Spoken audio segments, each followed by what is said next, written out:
you reckon you fared against the best tonight, Mick? Well, obviously the scoreboard reflects not a good result for us. We can't be happy sitting here using excuses to why we've lost by 80 points. So, bitterly disappointing, and Harves has reiterated that we just didn't match them, consistently through the game. That we had our moments, but in the end of the day, their class and poise just had us covered, consistently over 4 quarters. What sort of lessons do you take out of a game like that, do you think?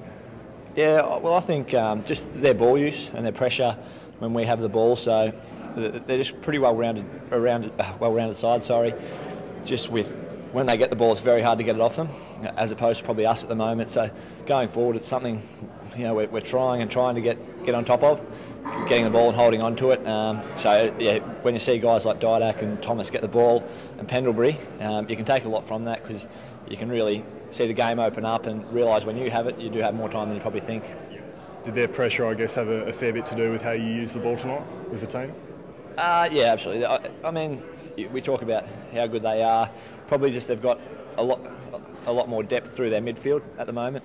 Probably 10 to 12 guys that can go through the midfield and use the ball as good as your Thomases and your Pendleburys. So we probably don't have that luxury at the moment. Can't question the boys' effort and desire tonight, especially guys like Zach Clark, who continues to shoulder a lot of the load for us.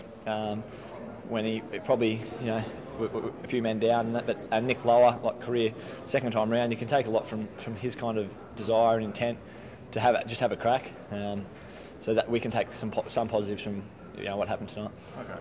Do you look at next year and see that difference in the midfield depth as something you need to build on? Get a few more guys running through there? Yeah, well, in an ideal world, we would have, Barrow, Dave Mundy in there, Pav, forward and through the midfield. But I'm not going to use that as an excuse, because we're all professionals and we train full time, so we should be on top of it, and we're just not at the moment. So from my point of view, and probably from the whole club's point of view, we really just want the fans to understand that we're having a crack for them, and we just want them to, if they can take anything from the season, which you'd imagine they should. There's the development from the bottom up. Guys like Zach Clark coming into the year, hadn't played much footy. Tendai Mzungu, 25-year-old recruit from the Waffle, finally given a chance. He's had a real crack and been a bonus for us. So they're only going to get better now with a bit of confidence and games in them.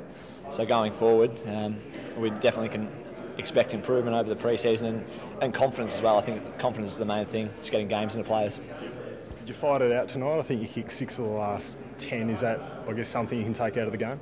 Absolutely. I think from the point that probably Peter Fawkes went down, it shows kind of the desire of the guy who was cut by Sydney after a couple of years, and he's just having a real go at his second chance in the system.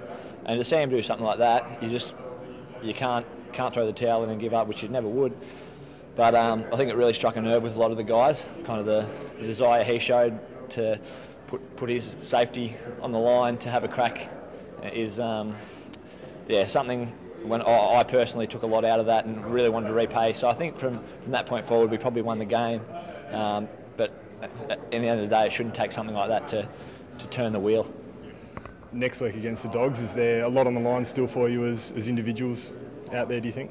Yeah, absolutely. I mean, Harves, he's a great mentor in the way that he never uses excuses and towards the playing list. So, as I said, we're professional athletes, and he expects us to know what we have to do when we get a chance. And some blokes are probably going to get a chance next week.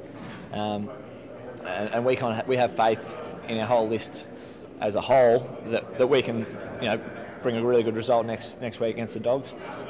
So it probably can't come quick enough for us, who we just, as I said before, want to give the fans something to go away with. I think we already have with a lot of development of a lot of our players, but I think it's got to start to show on the scoreboard. And if we can, they're a fantastic bunch of supporters, a loyal bunch of supporters.